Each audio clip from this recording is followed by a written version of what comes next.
আসসালামু আলাইকুম। কেমন আছেন সবাই? আমি চলে আসলাম একটা ভিডিও নিয়ে আবার আপনাদের সাথে শেয়ার করতে। তো এই যে রাতটা পুরালেই সকাল হবে, সকাল হলে আমার বোনের সিজার হবে। তো খুবই টেনশনে আছি, আমরা খুবই টেনশনে আসছিলাম। তো রাত্রের দিকে একটু পার্কে চলে গেছিলাম বাচ্চাদের নিয়ে। ওরা একটু আপসেট হয়ে আছে, তো ভাবলাম ওদেরকে নিয়ে একটু যাই বিনোদন দিয়ে আসি। তার মধ্যে দোলনায় উঠছি। এখান দিয়ে দেখেন সকাল হয়ে গেছে, এই যে সবাই দুষ্টুমি করতেছে, ওদের তো দুষ্টুমি শেষ নাই। তার মধ্যে এখানে নাস্তা পানি আমাদের খাওয়া দাওয়া শেষ হয়ে গেল। দিনটাও খুব সুন্দর ছিল, একটু মেঘলা মেঘলা ছিল। এখানে চা বানিয়েছিলাম, চা পানি নাস্তা পানি খাওয়া কমপ্লিট। তো এখানে সবাই প্রিপারেশন নিচ্ছে, আমরা চলে যাচ্ছি হসপিটালের দিকে।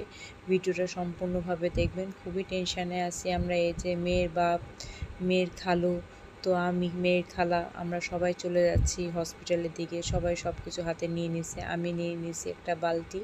তো এই বালতিটা আমার হাতে, আমাকে বললো বালতিটা ধরতে, তো ধরে নিলাম, সমস্যা কি, খালা হয়েছি, সব কিছুই নিতে পারবো।